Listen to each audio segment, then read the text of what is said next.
Em nome do Pai, do Filho e do Espírito Santo. Amém. Segundo domingo do tempo comum, 14 de janeiro de 2024.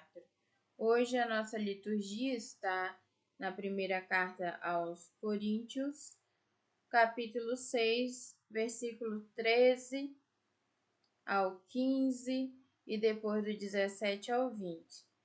Mas para fazer essa meditação eu vou ler do 13 ao 20 e vocês vão entender por quê, porque eu vou emendar também o que o Papa Francisco falou nessa semana aí que passou.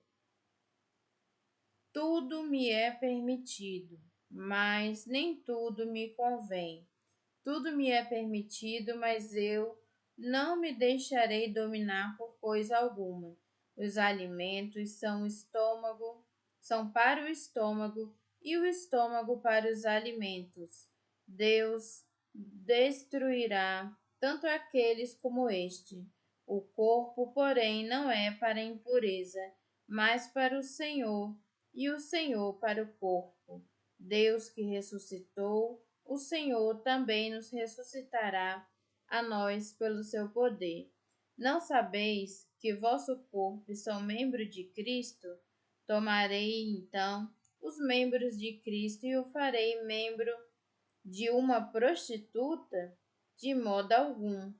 Ou não sabeis que se ajunta a uma prostituta se torna um só corpo com ela? Está escrito: os dois serão uma só carne. Pelo contrário, quem se une ao Senhor torna-se com ele um só espírito. Foge da fornicação. Qualquer outro pecado que o homem comete é fora do corpo, mas o impuro peca contra o seu próprio corpo. Ou não sabeis que o vosso corpo é templo do Espírito Santo que habita em vós, o qual recebeste de Deus e que, por isso mesmo, já não vos pertences, porque foste comprados por um grande preço. Glorificai, pois, a Deus no vosso corpo. Palavra do Senhor, graças a Deus. Quando tem essa passagem, as pessoas geralmente, ficam presas ao pecado do corpo, que é o pecado da carne, né? Fornicação é o sexo fora do casamento. E aí, as pessoas esquecem o começo dessa leitura que fala sobre a comida, né?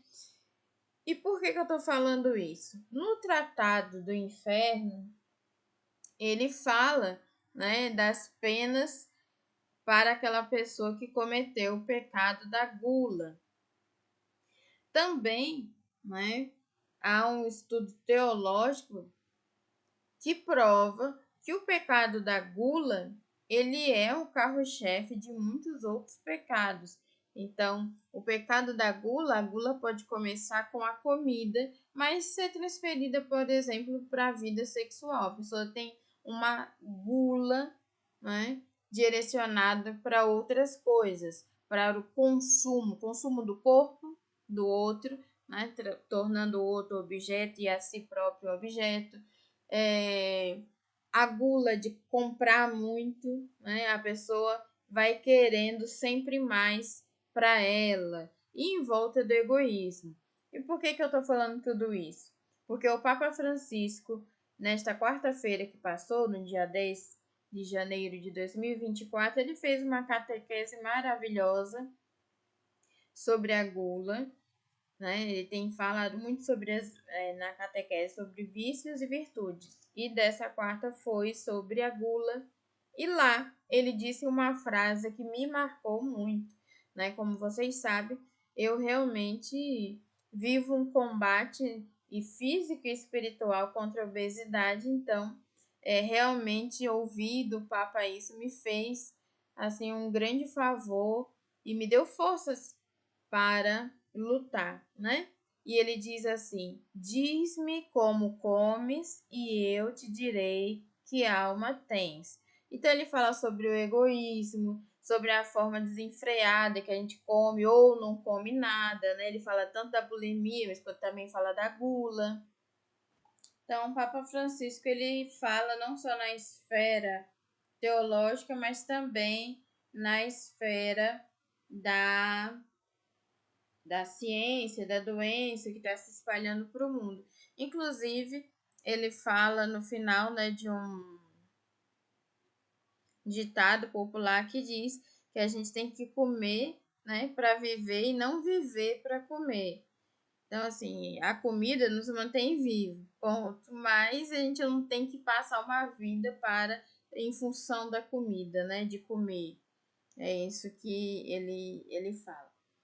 E por que eu estou falando tudo isso? Porque no evangelho de hoje, lá em João, tá o primo de Jesus, que é o João Batista, e tá com seus dois discípulos. Um dele é o João Evangelista, né? Que vai ser no futuro João Evangelista. E ele fala assim, aponta para Jesus passando e fala: Eis o Cordeiro de Deus. Bem, mediante, né, as tentações, não só da gula, da compulsão de comer, de comprar, de roubar, de mentir, né? São muitas as compulsões que eu poderia nomear aqui, mas mediante o pecado, mediante a tentação, que a gente lembre o que a gente reza na Santa Missa, eis o Cordeiro de Deus que tira os pecados do mundo. E quando a gente reza isso, né? Depois em seguida diz: Senhor, eu não sou digno que entreis em minha morada, mas dizei uma palavra e serei salvo. Então, através do sacramento da confissão, somos salvos, somos perdoados e com certeza a Eucaristia ela nos sacia. Tem uma beata que eu esqueci o nome, eu li recentemente. Ela passou anos da vida dela só se alimentando da Eucaristia. Ela está até num processo para se tornar santa. É uma santa recente, entre aspas, uma beata. E ela, assim, ela só recebia Jesus uma vez por semana. E mesmo assim, viveu mais de 30 anos desse jeito. Então, como Jesus já dizia no Evangelho, nem só do pão vive o homem, né? Mas da palavra de Deus também. Então fica, né, o nosso combate espiritual e físico, fica essas lembranças, né, que Deus venceu, Jesus venceu o mundo, então nós também podemos vencer, nós também podemos, né, superar toda essa situação. Não é fácil, mas não é impossível. Muitas orações de cura, de libertação, muita força de vontade também, muito tratamento psicológico, remédio que se toma para controlar, os ansiolíticos da vida, né? São muitas as coisas, ações que a gente precisa para lidar, né, com essa situação. E na parte da fé, nós temos a Cristo que se doa como alimento, a Eucaristia, para nos alimentar o corpo e a alma, né? Geralmente no período da quaresma, o período da gente trabalhar isso, né? De não comer doce, de comer menos comida, ou mesmo fazer jejum aqueles que podem. Então, vai haver um momento nesse ano, em breve, para a gente exercer esse domínio, né? Louvado seja o nosso Senhor Jesus Cristo, para sempre seja louvado. Em nome do Pai, do Filho e do Espírito Santo. Amém.